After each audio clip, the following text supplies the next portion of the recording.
नमस्कार दोस्तों, कहानी संग्रह चैनल से मैं रेणु कुमारी बोल रही हूँ। हम लोग अभी सुन रहे हैं मुंशी प्रेमचंद जी की कहानियों को। इसी कड़ी में आज एक और उन्हीं के द्वारा लिखी हुई कहानी को सुनते हैं। ये कहानी एक किसान की है जो बहुत ही गरीब है। कर्ज लेके अपने खेतों में फसल उगाता है और फसल को बेचकर फिर उस कर्ज को चुकाता है। उसी में से किसी तरह बचाकर वह 3 रुपए रखे हुए हैं, क्योंकि सर्दी आने वाली है और उसके पास कंबल नहीं है और खेतों में पहरा देने के लिए उसे कंबल की जरूरत पड़ेगी। आइए सुनते हैं इस कहानी में जब वो पैसा दे देता है तो उसके आगे उसके साथ और क्या क्या होता है। कहानी का नाम है पूस की रात। हल्कू ने आकर स्त्री से कहा, सहना आया है, लाओ जो रुपए रखी हो उसे दे दो, किसी तरह गला तो छूटे। मुन्नी झाड़ू लगा रही थी, पीछे फिरकर बोली, 3 ही तो रुपए हैं, दे दोगे तो कंबल कहाँ से खरीदोगे? माघ पूस की रात हाड़ में कैसे कटेगी? उससे कह दो फसल पर रुपए दे देंगे, अभी नहीं है। हल्कू एक क्षण अनिश्चित दशा में खड़ा रहा। पूस सिर पर आ गया है। कंबल के बिना हाड़ में रात को वह किसी भी तरह नहीं जा सकता। मगर सहना मानेगा नहीं, गुड़कियां जमाएगा, गालियां देगा। बला से जारो मरेंगे तो मरे, बला तो सिर से टल जाएगी। यह सोचता हुआ वह अपना भारी भरकम दिल लिए हुए, जो सिर्फ उसके नाम को झूठ सिद्ध करता था, स्त्री के समीप आ गया और खुशामद करके बोला, ला दे दे, गला तो छूटेगा, कंबल के लिए कोई दूसरा उपाय सोचूंगा।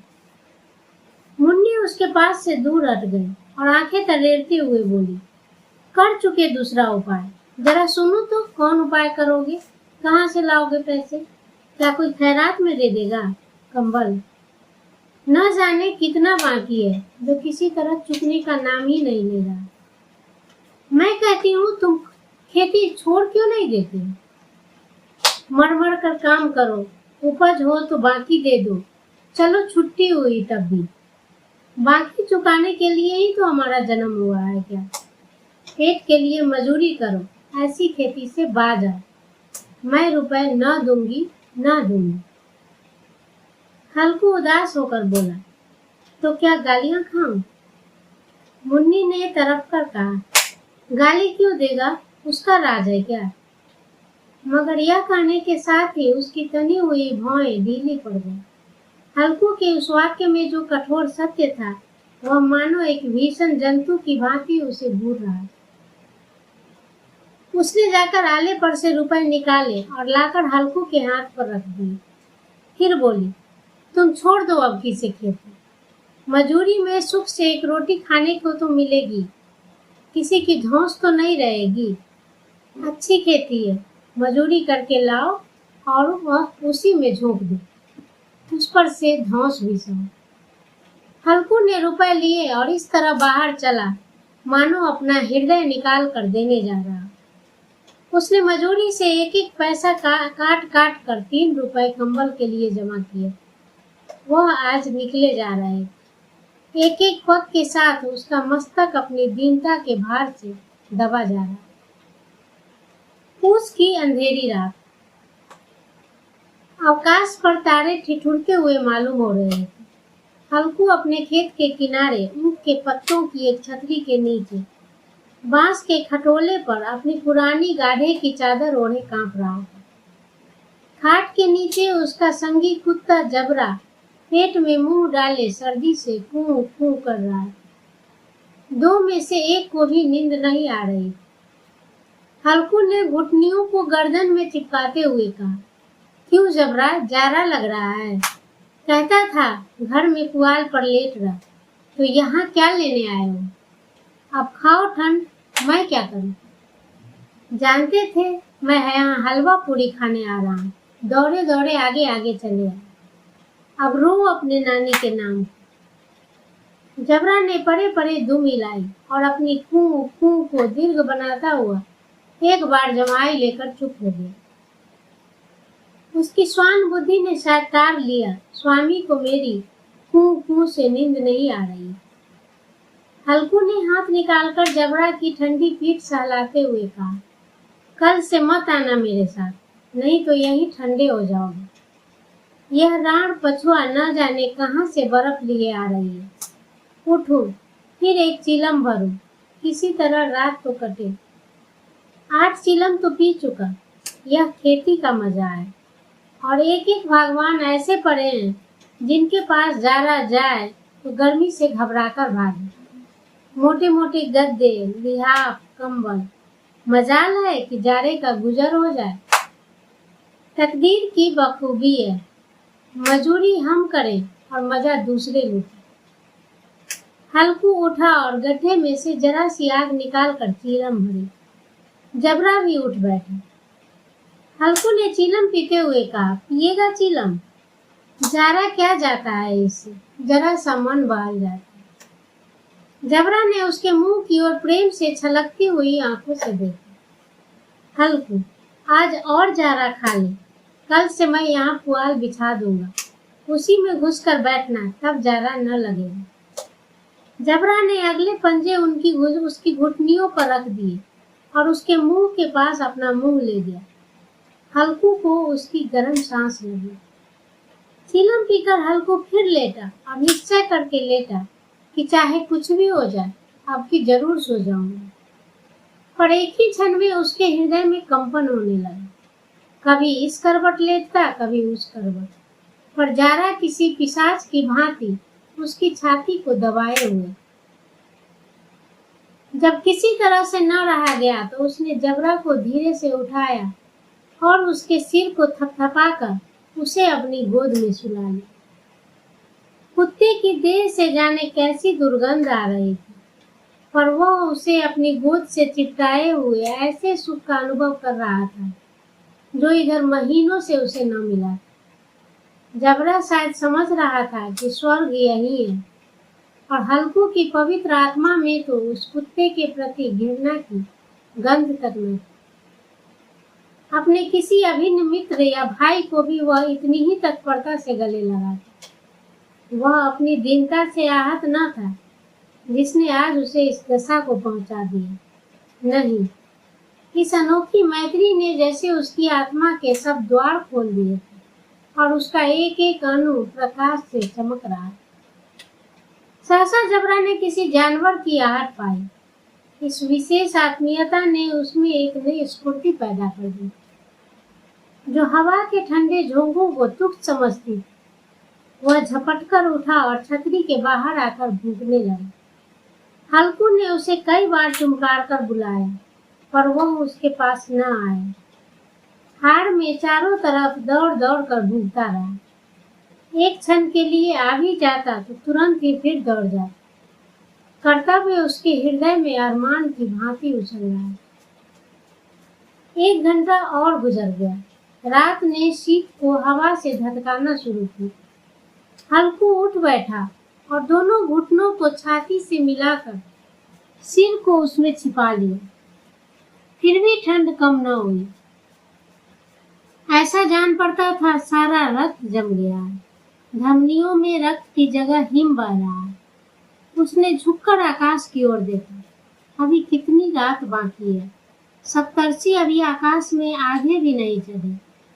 ऊपर आ जाएंगे तब कहीं सवेरा होगा। अभी पहाड़ भर से ऊपर रात।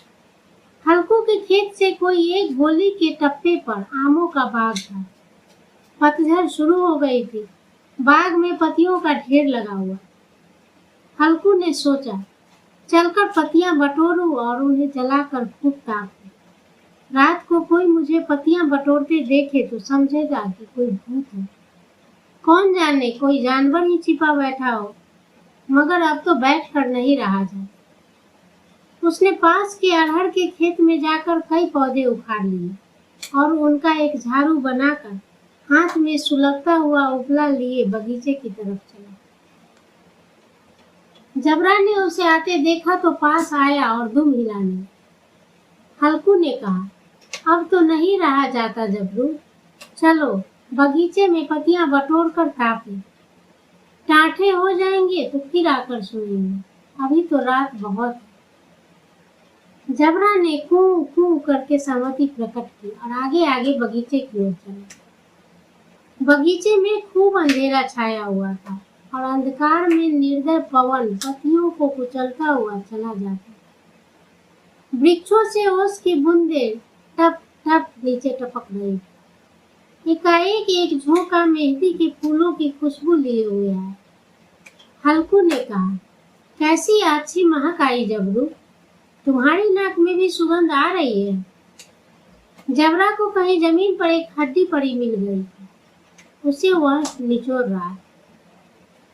हल्कू ने आग जमीन पर रख दी और पत्तियां बटोरने लगा। जरा देर में पत्तियों का एक ढेर लग गया। हाथ ठिठुरे जा रहे थे, नंगे पांव गले जा रहे थे और वह पत्तियों का पहाड़ खड़ा कर रहा है। इसी अलाव में वह ठंड को जलाकर भस्म कर गया। थोड़ी देर में अलाव जल उठा। उसकी लौ ऊपर वाले वृक्ष की पत्तियों को छू छू कर भागने लगी। उस अस्थिर प्रकाश में बगीचे के विशाल वृक्ष ऐसे मालूम होते थे मानो उस अथाह अंधकार को अपने सिरों पर संभाले हुए। अंधकार के उस अनंत सागर में यह प्रकाश एक नौका के समान हिलता मचलता हुआ जान पड़ता। हल्कू अलाव के सामने बैठा आग ताप रहा था। एक क्षण में उसने दोहर उतार कर बगल में दबा ली और दोनों पांव फैला दिए, मानो ठंड को ललकार रहा हो। तेरे जी में जो आकर ठंड की असीम शक्ति पर विजय पाकर वह विजय गर्व को हृदय में छिपा न सका। उसने जबरा से कहा, क्यों जब्बर, अब ठंड नहीं लग रही ना? जब्बर ने कूं कूं करके मानो कहा, अब क्या ठंड लगती ही रहेगी? पहले से यह उपाय न सूझा, नहीं तो इतनी ठंड हम लोग क्यों खाते? जबरा ने पूंछ हिलाई। अच्छा आओ, इस अलाव को कूद कर पार करें, देखें कौन निकल जाता है। अगर जल गए बच्चा तो मैं दवा न करूंगा। जबरा ने उस अग्नि राशि की ओर कातर नेत्रों से देखा। मुन्नी से कल न कह देना, नहीं तो लड़ाई करेगी। यह कहता हुआ वो उछला और अलाव के ऊपर से साफ निकल गया। पैरों में जरा सी लपट लगी पर वह कोई बात न थी। जबरा आग के गिर्द घूमकर उसके पास आ खड़ा हुआ। हल्कू ने कहा, चलो चलो, इसकी सही नहीं, ऊपर से कूद कर आना है। वह फिर कूदा और अलाव के इस पार आ गया। पत्तियां जल चुकी थी। बगीचे में फिर अंधेरा छाया। राख के नीचे कुछ कुछ आग बाकी थी, जो हवा का झोंका आ जाने पर जरा जाग उठती, पर एक क्षण में फिर आंखें बंद कर लेती। हल्कू ने फिर चादर ओढ़ ली और गर्म राख के पास बैठा हुआ एक गीत गुनगुनाने लगा। उसके बदन में गर्मी आ गई थी, पर जो शीत बढ़ती जा रही थी उसे आलस से दबाया जा रहा था। जबरा जोर से भूख कर खेत की ओर भागा। हल्कू को ऐसा मालूम हुआ कि जानवरों का एक झुंड उसके खेत में आया। शायद नील गायों का झुंड था। उनके कूदने दौड़ने की आवाजें साफ कान में आ रही थी। फिर ऐसा मालूम हुआ कि यह खेत में चर रही है। उनके चबाने की आवाज चर चर सुनाई देने लगी। उसने दिल में कहा, नहीं, जबरा के होते कोई जानवर खेत में नहीं आ सकता, नोच ही डालेगा। मुझे शायद भ्रम हो रहा है। कहाँ, अब तो कुछ नहीं सुनाई दे रहा। मुझे भी कैसा धोखा हुआ। उसने जोर से आवाज लगाई, जबरा जबरा। जबरा भूखता रहा, उसके पास न आया। फिर खेत के चरे जाने की आहट मिली। अब वह अपने को धोखा न दे सका। उसे अपनी जगह से हिलना जहर लग रहा था।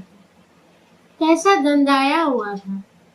इस जाड़े पाले में खेत में जाना, जानवरों के पीछे दौड़ना असूझ जान बैठा था। वह अपनी जगह से न हिला। उसने जोर से आवाज लगाई, लीहो लीहो लीहो। जबरा भूख उठा। जानवर खेत चर रहे थे, फसल तैयार है। कैसी अच्छी खेती थी, पर ये दुष्ट जानवर उसका सर्वनाश कर रहे हैं।